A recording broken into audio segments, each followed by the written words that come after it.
हरे कृष्णा। तो ये जो स्थान है बहुत ही दिव्य है। यहाँ पर विश्वनाथ चक्रवर्ती ठाकुर का क्या है, भजन कुटीर, भजन कुटीर है विश्वनाथ चक्रवर्ती ठाकुर। तो भगवान के ये बहुत ही विशेष मंदिरी हैं विश्वनाथ चक्रवर्ती ठाकुर।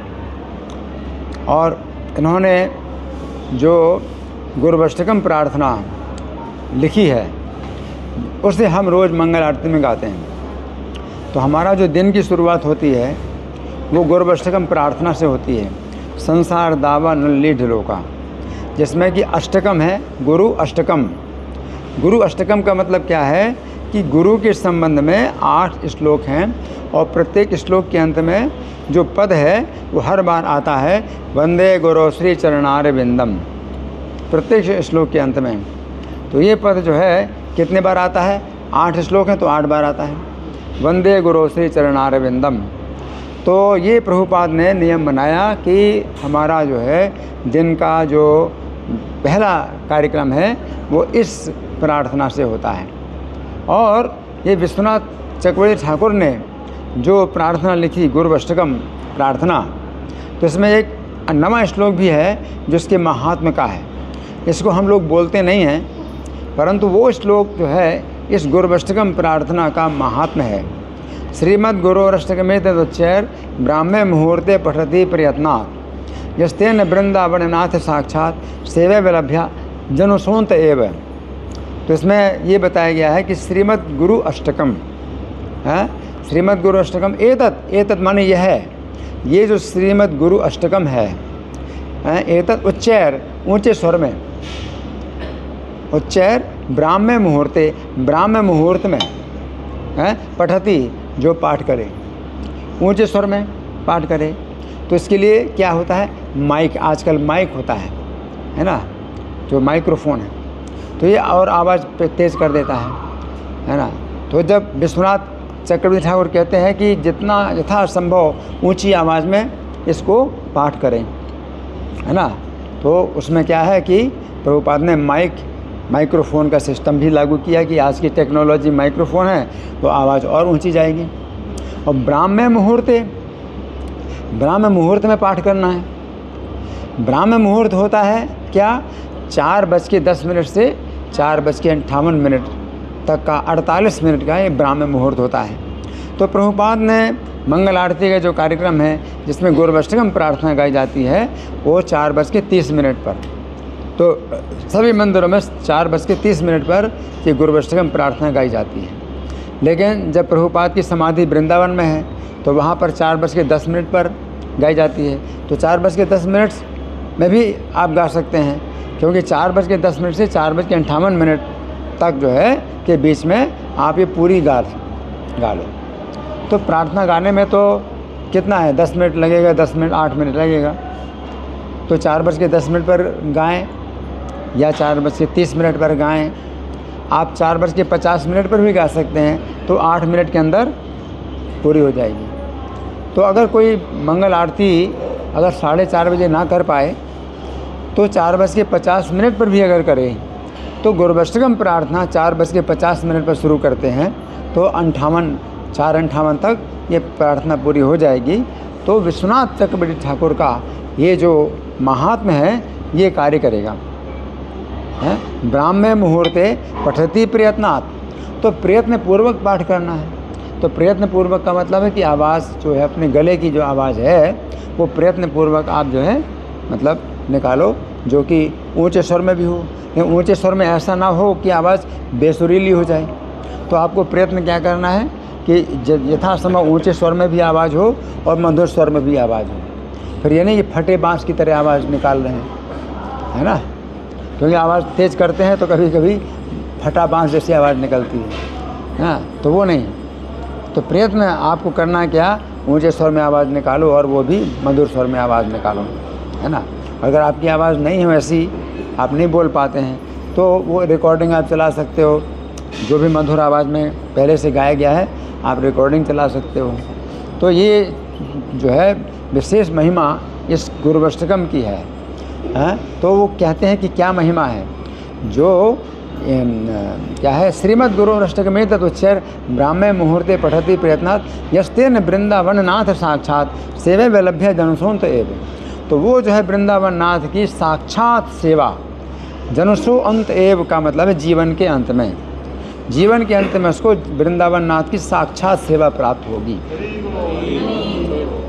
तो केवल इतने मात्र से आप वृंदावन नाथ की साक्षात सेवा प्राप्त कर सकते हैं। अगर और कुछ ना हो, एक ही गुण हो, अगर कि ब्राह्म मुहूर्त में आपने रोज़ इसका अगर पाठ किया है, और प्रयत्न, इसमें प्रयत्न बहुत करना पड़ता है कि कभी बहुत ठंड लग रही है और कभी आपका शरीर अस्वस्थ है, रोग है, तो आप कैसे आएंगे?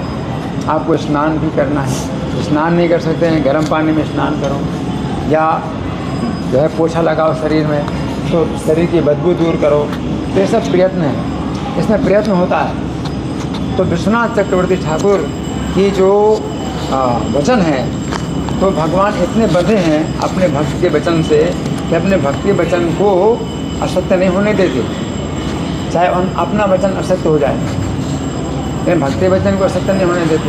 तो भक्त विश्वनाथ चक्रवर्ती ठाकुर ने वचन दिया है, तो इस वचन की रक्षा भगवान करते हैं। तो आप जो है इस नियम की रक्षा अगर कर सकते हो, तो आपकी जो है फिर सब रक्षा होगी, फिर आपके सब गुण आएंगे। फिर ऐसा नहीं हो सकता है कि आप मंगल आरती करेंगे, फिर आपकी क्लास में रुचि ना हो, फिर आपके अंदर सब गुण आएंगे। तो भगवान वृंदावन नाथ की सेवा अगर प्राप्त करना है तो सभी गुण आएंगे। तो फिर ये नहीं हो सकता है कि आप जो है नाम के दस अपराध कर रहे हैं, वो नहीं हो सकता। तो आपको नाम के दस अपराध भी आपको बोलने चाहिए, नाम के 10 अपराधों से मुक्त होना चाहिए, आपको क्लास में सुनना चाहिए, वैष्णवों का यथा योग्य सम्मान करना चाहिए। तो ये सब जो गुण है ये आते हैं अगर आप दिन का जो प्रारंभ करते हैं इस गुरु वैष्णव प्रार्थना के द्वारा। तो विश्वनाथ चक्रवर्ती ठाकुर की ये जो है विशेष महिमा है हमारे इस्कॉन के समाज में। इनका ही रचित गीत, बाकी दूसरे वैष्णव आचार्य हैं उनके भी भजन हम गाते हैं और रोज़ गाते हैं, लेकिन सबसे पहले दिन का जो प्रारंभ होता है हमारा, वो विश्वनाथ चक्रवर्ती ठाकुर का रचित गुरु वैष्णव प्रार्थना है। तो यहाँ पर उनकी जो है भजन कुटीर है। अच्छा, अब राधा कुंड की जो महिमा है इसको आप सुनिए। इसके विषय में प्रभु जी जीते जागते उदाहरण है, मंगल आरती के सभी जानते ही हैं। कभी प्रभु जी ने मंगल आरती नहीं छोड़ी, कई बार प्रभु जी लिखते लिखते 2:30 बज जाते हैं। तो प्रभु जी का पक्का नियम है 2:45 बजे उठने का, 1 सेकंड भी आज तक ऊपर नहीं किया। विश्वनाथ चक्रवर्ती ठाकुर जी ने जो कहा उसको प्रभु जी ने मतलब करके दिखाया प्रैक्टिकल। और कई बार प्रभु जी रात को सोते सोते एकदम उठ जाएंगे। एक दिन तो मैं भी उठ गया, प्रभु जी के साथ स्नान वगैरह कर लिया, जब घड़ी में देखा तो 12 बजे हुए थे। तो प्रभु जी को रात को सोते, दिन में अगर रेस्ट करेंगे, कई बार एकदम प्रभु जी दिन में रेस्ट करते ना कभी थोड़ा, तो एकदम कभी उठ के अरे जल्दी मंगल आरती का टाइम हो गया, क्या हुआ, टाइम क्या हुआ, मुझसे पूछते। तो मंगल आरती प्रभु जी की चेतना में उनका जो शब्द है इस तरह से घुसा हुआ है कि हमेशा प्रभु जी ये बात बताते हैं हर मंदिर में। ये प्रभु जी की अनुकंपा है कि मंगल आरती अटेंड करने से आप भगवान के धाम में जा सकते हैं, भगवान की साक्षात सेवा प्राप्त कर सकते हैं, केवल एक चीज़ को लेके भी। तो इतना मतलब बड़ी बात है। अब प्रभु से जो जुड़े हुए हैं, जैसे निरंजन प्रभु हैं जुड़े, तो कभी मंगल आरती उन्होंने मिस नहीं करी, अपने घर बैठे। और भी जो कुछ जुड़े थे दूर दूर से, वो अपने घर में करते हैं। प्रभु जी हमेशा मंगल आरती के लिए विशेष जोर देते हैं, वो करके भी दिखाते हैं, चाहे कैसी भी अवस्था हो, सब जानते हैं। तो विश्वनाथ चक्रवर्ती ठाकुर जी से प्रार्थना, मैं तो हमेशा सोचता हूँ प्रभु जी मंगल आरती आपको जाने की ज़रूरत नहीं, इतना कष्ट होता है ये वो, पर विश्वनाथ चक्रवर्ती ठाकुर जी से प्रार्थना करनी चाहिए कि प्रभु जी हमेशा मंगल आरती आएँ और प्रेरणा दें, प्रभु जी का स्वास्थ्य ठीक हो और वो कर पाएँ इसको। अपनी तरफ से प्रभु जी ने पूरा प्रयास किया अभी तक, क्योंकि उम्र अब बढ़ती जा रही है, तो उनके आशीर्वाद की आवश्यकता है कि हाँ रेस्ट भी मिले और आशीर्वाद रहे कि प्रभु जी हमेशा जो है तो वो ताकत दें कि मंगल आरती प्रभु जी की इच्छा है तो प्रभु जी जा पाएँ, प्रेरणा के स्रोत रहे, पूरे जीवन भर प्रभु जी कर पाएँ। हरे कृष्ण। जी जी जी हाँ, नहीं तो मेरे हिसाब से तो असंभव कार्य लगता है कि प्रभु जी के लिए मंगल आरती जाना है। पहले मेरा नियम था कि ईस्ट ऑफ कैलाश वाले मंदिर की मंगल आरती करना है, तो 2020 तक तो मेरा ऐसा नियम था कि चाहे कलकत्ता जाऊँ चाहे बम्बई जाऊँ, ईष्ट कैलाश वाले मंदिर में मंगल आरती के पहले पहुँचना था। लेकिन 2020 के बाद फिर मेरा नियम ऐसा भी हो गया है कि मंगल आरती में करता हूँ चाहे कहीं भी रहूँ, चाहे ट्रेन में चाहे प्लेन में और चाहे प्लेटफॉर्म कहीं भी हो, मंगल आरती में करता हूँ 4:30 बजे। ये अभी भी नियम चल रहा है। तो अब मैं राधा कुंड की महिमा के बारे में कुछ बताऊंगा। राधा कुंड की क्या महिमा है। श्री कृष्ण ने राधा कुंड श्याम कुंड बनाया था। श्री कृष्ण श्याम कुंड बनाया था, है ना। तो ये जो दिवस था ये चैत्र पूर्णिमा का था। चैत्र पूर्णिमा के दिन श्री कृष्ण ने अरिष्टासुर का वध किया था, जो बैल के रूप में आया था, है ना। और कृष्ण से युद्ध करते समय उसने अपने खुरों से जो ज़मीन खोदी थी वो एक गड्ढा बना दिया था, एक गड्ढा बना दिया था। और कृष्ण के सामने जैसे आया, बहुत दौड़ करके आया, बड़ा भारी उसका जो शरीर था, लेकिन भगवान कृष्ण ने जो है उसके वैसी सींग पकड़ ली और रोक लिया। और फिर रोक करके उसको जो है पीछे ढकेला, फिर उसको पैर से, अपने पैर से उसके पैरों में मार करके गिरा दिया। और फिर अरिष्टासुर के ऊपर अपने पैर रख करके उसको खूब निचोड़ा, जैसे कि मोटा, जैसे वस्त्र होता है ना, बहुत मोटा वस्त्र, तो पैरों से ही निचोड़ा जाता है, पैरों से दबा दबा कर निचोड़ा जाता है। अरिष्टासुर के शरीर को भगवान ने अपने पैरों से दबा दबा करके उसका जो है मतलब काम तमाम कर दिया। तो इस प्रकार से भगवान अरिष्टासुर का वध किया। और चूँकि चैत्र पूर्णिमा की रात्रि थी, तो पूर्णिमा की रात्रि में भगवान गोपियों के साथ मिलते हैं रास लीला करने के लिए। तो जब रात्रि में जब भगवान मिले गोपियों से, तो गोपियाँ जो है हंसी मजाक, उनको तो अधिकार है हंसी मजाक करने का, तो हंसी मजाक करते हैं। जिसमें अरिष्टासुर आया था तो उसका आतंक इतना ज़्यादा था कि कृष्ण के अलावा कुछ नहीं जानती थी गोपियाँ, और सब ब्रजवासी भी कृष्ण के अलावा कुछ नहीं जानते, कृष्ण को ही पुकार रहे। और जब संकट दूर हो गया तो गोपियाँ आप जो है हंसी मजाक करती हैं। और क्या हंसी मजाक करती हैं, अब आप हमको नहीं छूना, आप अशुद्ध हो गए, आपके हाथ अशुद्ध हो गए। तो भगवान ने कहा आपके हाथ, मेरे हाथ क्यों अशुद्ध हो गए। तो गोपियाँ बोली आपने जो है अरिष्टासुर का वध किया, हालांकि वो असुर था लेकिन वो बैल के रूप में था, तो बैल की हत्या या गाय की हत्या वो गोवध है, गोवध हो गया, तो आपके हाथों से गोवध हुआ है, तो आपके हाथ अशुद्ध हो गए, आप हमको नहीं छूना। तो भगवान भी हंसी मजाक को स्वीकार करते हैं। तो भगवान कहते अच्छा, तो मैं अगर अशुद्ध हो गया हूँ तो फिर मैं शुद्ध कैसे हो सकता हूँ। तो सब गोपियाँ बोली राधा रानी बताएंगी। राधा रानी ने सबसे ज़्यादा कठिन कार्य बताया अशुद्ध होने के लिए, है। और कृष्ण के लिए सबसे ज़्यादा जो कठिन होता है वो सबसे ज़्यादा सरल होता है। हमारे जो कार्य सबसे ज़्यादा कठिन है, कृष्ण के लिए सबसे ज़्यादा सरल है। तो राधा रानी सबसे ज़्यादा कठिन कार्य बताया। तीनों लोकों में जितने भी तीर्थ हैं सब में जा कर के स्नान करो, तब आप शुद्ध होंगे। अब तीनों लोकों में कितने तीर्थ हैं, पृथ्वी में कितने तीर्थ हैं, 3.5 करोड़। 3.5 करोड़ जो आपके शरीर के रोए हैं, आप तो नहीं गिनते कभी, लेकिन पता तो होना चाहिए आपके शरीर में 3.5 करोड़ रोए हैं। कितने ही पृथ्वी में तीर्थों की संख्या है। और फिर स्वर्ग के तीर्थ और पाताल के तीर्थ मिला करके 68 करोड़ होते हैं। 68 करोड़ तीर्थों में स्नान करो। अब भगवान का अवतार काल तो इतना थोड़ा सा है, 68 करोड़ तीर्थों में स्नान करेंगे, है ना, तो कितना समय बीत जाएगा, हाँ, हज़ारों साल बीत जाएंगे। तो भगवान कहते हैं कि मैं कहाँ तक जो है एक एक तीर्थ में जाके स्नान करूँगा, मैं सब तीर्थों को यहीं बुलाता हूँ। और भगवान जो है बाएं पैर जो है, बाएं पैर की एड़ी मारते हैं तो ज़मीन में गड्ढा हो जाता है। गड्ढा करने के लिए कुछ कुदाल की ज़रूरत नहीं, कोई और हथियार औजार की ज़रूरत नहीं है। बाएं पैर की एड़ी मारी तो गड्ढा हो गया। और सब तीर्थों को बुलाया, सब तीर्थों को बुलाया और आदेश दिया कि अपने अपने तीर्थों का जल इसमें भरो। तो सब तीर्थों ने भरा जल। इस प्रकार से श्याम कुंड तैयार हो गया, है ना। जब गोपियाँ कहती हैं कि हम तो नहीं देख रहे हैं, ये सब तीर्थ जो है जो आए हैं इन्होंने अपना जो जल भरा है, तो हमने तो नहीं देखा, हम कैसे माने। तो भगवान ने कहा ठीक है तुमको दिखाता हूँ। तो सब तीर्थ जो है अपना मूर्ति रूप में आए और अपना परिचय दिया कि मैं गंगा हूँ, मैं यमुना हूँ, मैं सोन नद हूँ, और मैं क्षीर सागर हूँ, और मैं तब सब ने अपना अपना परिचय दिया। देखो ये सब तीर्थ जो है अपना अपना परिचय दे रहे हैं। और भगवान ने जो इसमें स्नान कर लिया। तो अब भगवान जो है बड़े गर्व के साथ बोले। अब भगवान को अगर गर्व हो रहा है तो वही उनकी विनम्रता है कि भगवान गर्व के साथ बोले कि मैं पवित्र हो गया। भगवान तो परम तीर्थों को भी पवित्र करने वाले हैं।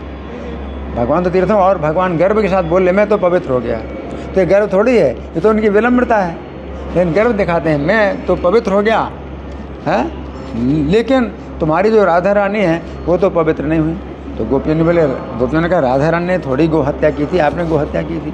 तो भगवान कहते हैं उन्होंने गो हत्या जो है चूँकि समर्थन किया गो हत्या का, जबकि मैंने असुर की हत्या की थी। तो उसकी असुर की हत्या को जो है राधा रानी ने गो हत्या बोला तो उनको दोष लगा। अब उनको जो है ऐसा कार्य करना चाहिए जैसा कुछ मैंने किया कि पूरी दुनिया देखे, राधा रानी को भी कुछ कार्य करना चाहिए। तो सब गोपियों ने माना कि राधा रानी को भी दोष तो लगा है, तो अब क्या करें। तो अब उनके पास तो इतना पुरुषार्थ नहीं है कि एक मतलब पैर मार करके गड्ढा करें।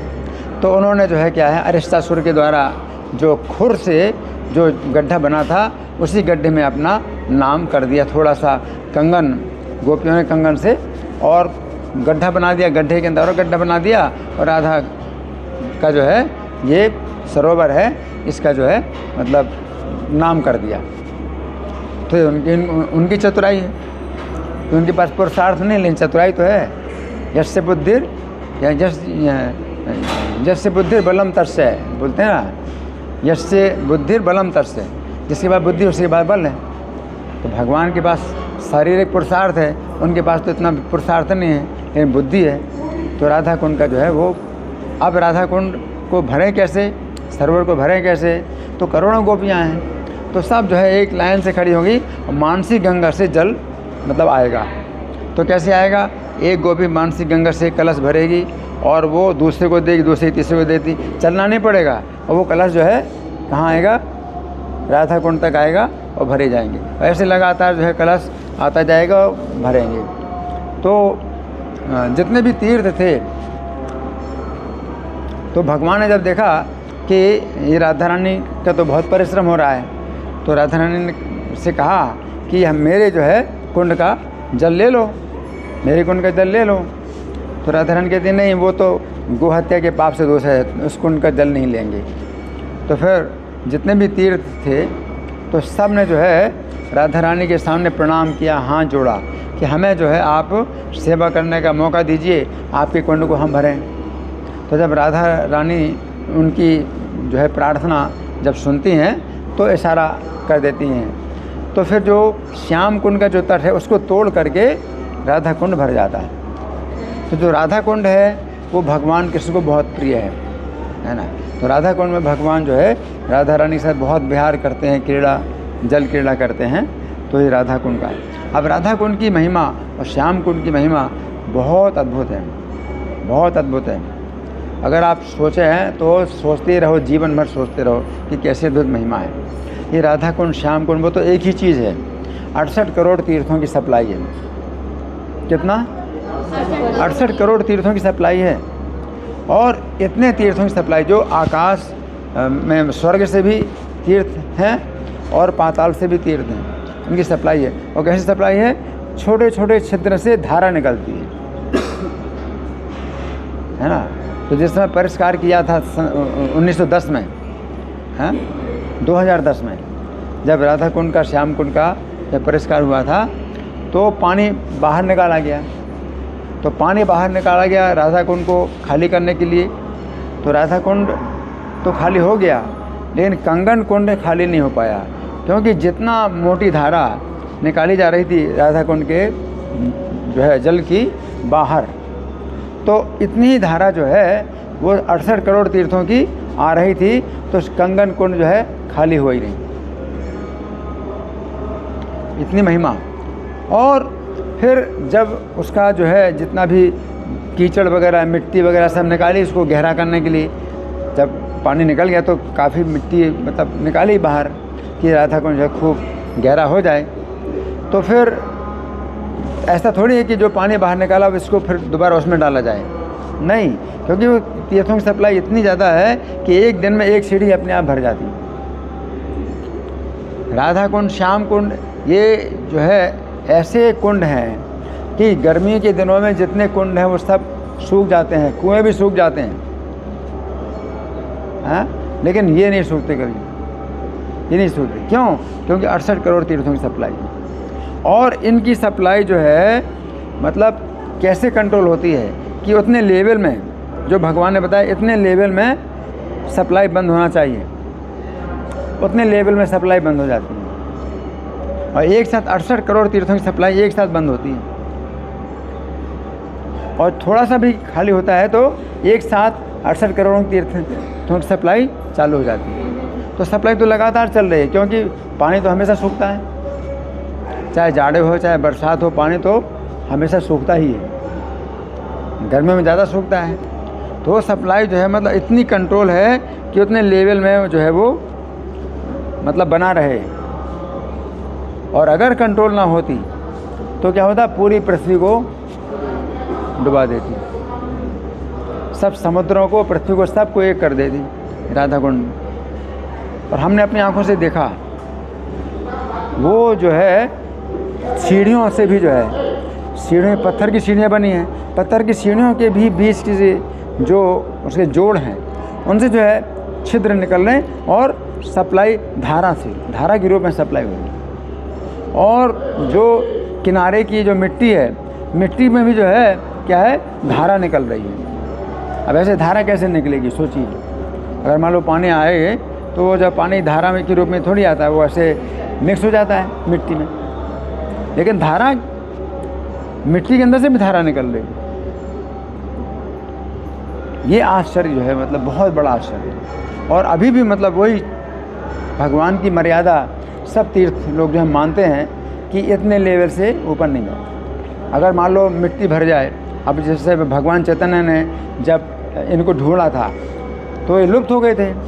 क्यों लुप्त हो गए थे? क्योंकि जो गड्ढा होता है, कोई भी गड्ढा हो, सरोवर हो, तो समय के अनुसार क्या है, पृथ्वी में कोई भी गड्ढा होता है भर जाता है। तो ये भर गए थे गड्ढे, तो खेत बन गया था। ये राधा कुंड और श्याम कुंड दोनों दो खेत बन गए थे। एक खेत कह रहा था काली खेत, दूसरा गोरी खेत, और थोड़ा थोड़ा पानी जो है इन गड्ढों में था। तो थोड़ा ही पानी, क्योंकि अगर मिट्टी अगर उस लेवल में आ जाए तो पानी जो है बिल्कुल नहीं आएगा। तीर्थों की सप्लाई उतनी है, उस लेवल के ऊपर तीर्थों की सप्लाई नहीं होती। अगर और मिट्टी डाल दो, यहाँ तक अगर मिट्टी डाल दो तो राधा कुंड श्याम कुंड का पता भी नहीं चलेगा। ये भगवान की आज्ञा है, उस लेवल से ऊपर नहीं जाना है। और चाहे जितना गहरा करो, वो लेवल जो है पानी का वही रहेगा। तो ये जो है मतलब बहुत बड़ा आश्चर्य है कि भगवान की जो है आज्ञा का जो है पालन हो रहा है। तो राधा कुंड और श्याम कुंड, राधा कुंड श्याम कुंड दोनों पवित्र हैं। लेकिन रघुनाथ दास गोस्वामी जब निवास करते थे तो श्याम कुंड के तट पर निवास करते थे। राधा कुंड के जल को ज़्यादा पवित्र मानते हैं श्याम कुंड की तुलना में, क्योंकि भगवान को राधा कुंड राधा रानी के समान प्रिय है। यथा राधा तथा तस्या कुंडम, ऐसा बताया गया है। तो राधा कुंड में जो है वो स्नान का जल नहीं लेते थे, या स्नान करते, राधा कुंड में स्नान करते थे, लेकिन शौच के लिए जो है श्याम कुंड से पानी लेते थे। शौच के लिए श्याम कुंड से पानी लेते थे। एक बार उन्होंने सोचा कि ये भी उचित नहीं है कि मैं शौच के लिए श्याम कुंड का जल लेता हूँ, श्याम कुंड का जल भी तो बहुत पवित्र है।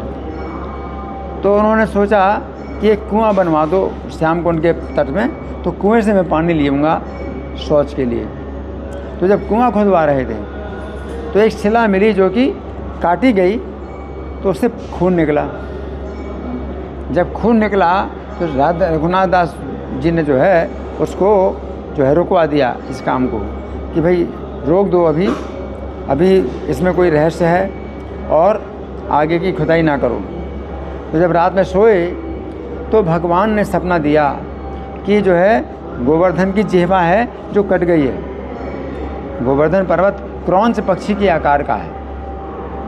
राधा कुंड श्याम कुंड जो है उसके नेत्रों के स्थान पर है ना, और जो जमीन नीचे तक गया हुआ है उनका तो वो जो जिह्वा है वो कट गई है, तो वो जो कटा हुआ जो शिलाखंड है उसका मंदिर बनवाओ, उसकी भी पूजा होनी चाहिए। तो वो जिह्वा मंदिर है।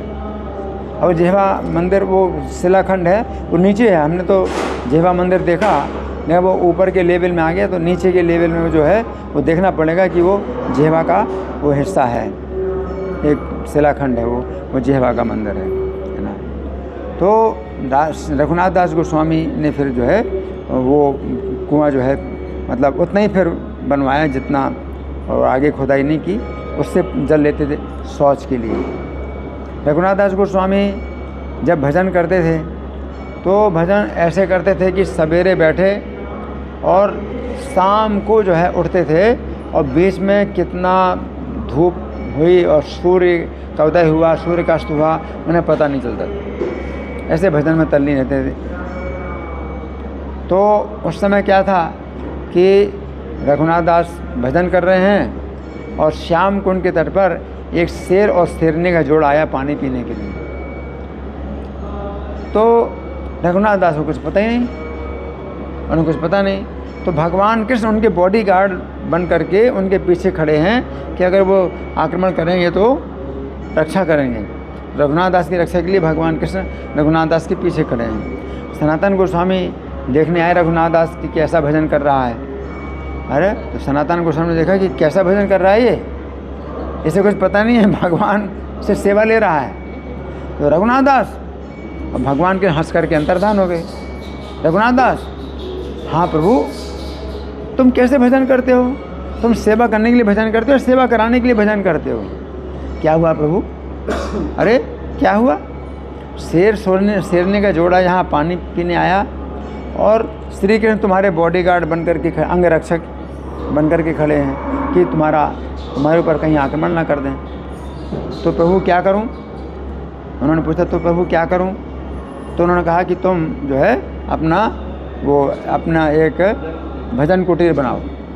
बल्कि इसके पहले की घटना है। इसके पहले जब भजन करते थे तो खुले मैदान में भजन करते थे। तो धूप बहुत होती थी और जेठ के महीने की धूप तो बड़ी तीव्र होती है। तो तेज़ धूप में भजन कर रहे हैं और मस्त हैं। और राधा रानी को देखा, सनातन गोस्वामी आए देखने के लिए रघुनाथ दास का भजन। तो देखा राधा रानी जो है अपनी जो है चुनरी जो है फैला करके रघुनाथ के ऊपर जो है अपनी छाया कर रही हैं, और राधा रानी पसीने पसीने हो रहे हैं। सनातन गोस्वामी ने देखा कैसे भजन कर रहा है ये। राधा रानी जो है अपने वस्त्र से छाया कर रही हैं धूप में खड़ी होकर के, और ये जो है अपने भजन में मस्त है। रघुनाथ, हाँ प्रभु, कैसे भजन करते हो? तुम सेवा करने के लिए भजन करते हो, सेवा कराने के लिए? क्या हुआ प्रभु? तुम जो है धूप में भजन कर रहे हो और राधा रानी जो है तुम्हारी छाया कर रही हैं और वो धूप में खड़ी हैं। तो प्रभु क्या करूं? तो बोले तुम पेड़ के नीचे भजन क्या करो? तो पेड़ के नीचे भजन करेंगे। अच्छा, पेड़ के नीचे भजन कर रहे थे तो फिर भगवान कृष्ण आ गए उनकी शरीर की रक्षा के लिए। तो फिर कैसे भजन करते हो? तो क्या करूं? तुम भजन कुटीर बनाओ अपने। इस प्रकार से रघुनाथ दास गोस्वामी का ये भजन था। रघुनाथ दास जो है जिससे पहले राधा कुंड श्याम कुंड इतने बड़े बड़े नहीं थे, है ना, लेकिन उनके मन में इच्छा हुई कि इनका जो है बहुत बढ़िया जो है बनाया जाए, तट बनाया जाए राधा कुंड श्याम कुंड का, खूब बड़ा जो है चारों तरफ से विस्तृत जो है तट बनाया जाए। तो ये विचार आए। फिर उन्होंने सोचा कि मैं तो अपना धर्म संपत्ति छोड़ करके भजन कर रहा हूँ, अब मैं क्यों सब ये सोच रहा हूँ कि इसमें धन संपत्ति की आवश्यकता पड़ेगी, तो मैं क्यों सोचूं ऐसा कि ये हो। लेकिन भगवान तो भक्ति की इच्छा को जानते हैं। तो एक व्यापारी जो धनी व्यक्ति था वो बद्रीनाथ जा रहा था वहाँ पर धन देने के लिए। तो बद्रीनाथ जी ने रास्ते में ही उसको सपना दिया कि तुम मेरे यहाँ पर धन देने के लिए जो आ रहे हो तो वो धन जो है यहाँ पर मत दो, तुम वृंदावन में जाओ, रघुनाथ दास गोस्वामी एक संत हैं उनको धन दो। तो बद्रीनाथ जी ने उनको सपना में रघुनाथ दास गोस्वामी का नाम बताया। तो फिर वो जो है लौट पड़ा वहाँ से और फिर राधा कुंड में आए, पता लगाया तो आप ही रघुनाथ दास गोस्वामी? बोले हाँ प्रभु। बोले तो आपको जो है मेरे पास जो धन है, आपको धन देने के लिए बद्रीनाथ जी ने मुझे भेजा है। रघुनाथ दास बोले कि मैं तो धन लेता नहीं, मैं तो सब छोड़ के आया हूँ। नहीं, बद्रीनाथ जी ने भेजा है धन देने के लिए। बोले तो ऐसा है कि मैं धन तो नहीं लूँगा। उन्हें याद आ गया कि मेरी जो इच्छा थी वो बद्रीनाथ जी जानते हैं। बोले देखो मैं धन नहीं लूँगा, लेकिन जो मैं कार्य कहूँ वो काम करा दो आप। तो फिर उन्होंने जो है राधा को और श्याम को उनके ये जो है इतने बड़े बड़े चौड़े तट बनाए, जो कि कितनी लाखों की संख्या में लोग जो है स्नान करते हैं। और इसमें क्या है कि विशेषता क्या है कि एक तट ऐसा भी है जहाँ की सीढ़ियाँ नहीं हैं, बिना सीढ़ी का है। तो बिना सीढ़ी का ऐसे लोगों के लिए जो सीढ़ी चढ़ नहीं सकते, उतर नहीं सकते वो, और पशुओं के लिए, पशु लोग भी जो है मतलब पानी पी सकें, तो उनके लिए जो है तट मतलब इस तरह से है कि सीढ़ी थोड़ी उतर पाएंगे, चढ़ पाएंगे। कुत्ते हैं, है ना, और गाय बैल हैं, तो वो पानी पिएंगे तो वो जो है मतलब पानी पी सकें। तो उनकी जो है करुणा इतनी थी कि पशुओं के प्रति भी उनकी इतनी करुणा थी रघुनाथ दास गोस्वामी की। ठीक है, तो काफ़ी समय हो गया अभी। उनको समय भी दिया हुआ है माता जी। हाँ। कृष्णदास का भी राज का भी एक बता दीजिए। कृष्णदास का भी राज का वो भी बता दीजिए। कृष्णदास कविराज गोस्वामी जो है चैतन्य चरितामृत जो उन्होंने लिखा, तो चैतन्य चरितामृत वृंदावन में जब कथा होती थी चैतन्य महाप्रभु की, तो चैतन्य भागवत में चैतन्य महाप्रभु का इतना दिव्य वर्णन है। उसका जो है हरिदास पंडित नाम के एक भक्त थे जो गोविंद जी के मंदिर में सुनाया करते थे। वृंदावन में गोविंद जी का जो मंदिर है वो बहुत विस्तृत है और बहुत बड़ा वो है, मतलब मंडप है जहाँ की वो कथा सुनाते, वो बहुत लोग कथा सुनते थे। तो चैतन्य भागवत की कथा उन्होंने कई बार सुना दी, लेकिन भक्तों के अंदर इच्छा हुई कि चैतन्य भागवत में वृंदावन दास ठाकुर ने चैतन्य महाप्रभु का जो जीवन चरित्र है वो बाल लीला का तो काफ़ी विस्तृत कर दिया और मध्य लीला का भी कर दिया, लेकिन जो अंतिम लीलाएं हैं उनके जगन्नाथपुरी में उसका ज़्यादा वर्णन नहीं है। तो वो ज़्यादा वर्णन सुनना चाहते हैं अंतिम लीला का जगन्नाथपुरी में। तो बड़ा उनको जो है मतलब अभाव लगता था कि ये अंतिम जो लीलाएं हैं भगवान की, जो 18 साल जगन्नाथपुरी में रहे, वो लीलाएं उनको सुनने को कैसे मिलेंगी। तो रघुनाथ दास जो है 18 साल तक चैतन्य महाप्रभु के साथ रहे जगन्नाथपुरी में, और जब चैतन्य महाप्रभु अपनी लीला में प्रवेश कर गए इस संसार को छोड़ करके, तो रघुनाथ दास जो है वहाँ से जगन्नाथपुरी से आए वृंदावन में आत्महत्या करने के लिए। तो रूप गोस्वामी सनातन गोस्वामी ने उनको मना किया।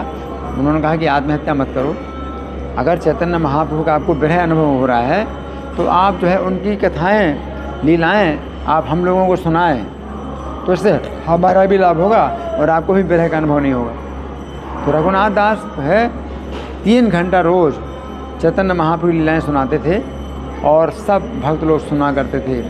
तो जो कृष्णदास कविराज थे उन्होंने भी सुना उन लीलाओं को।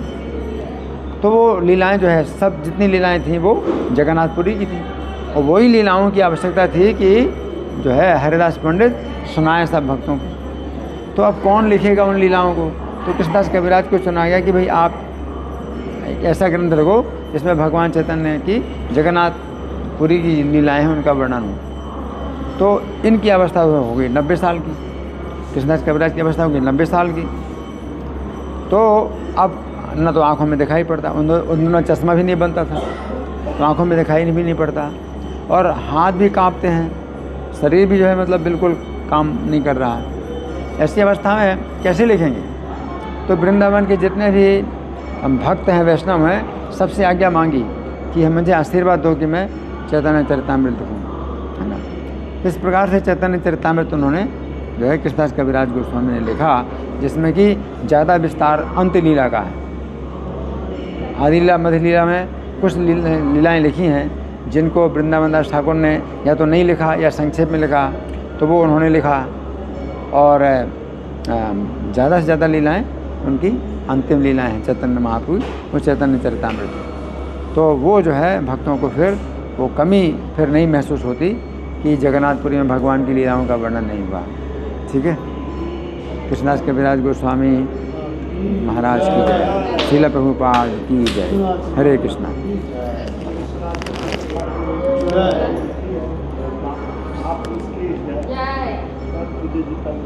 इसलिए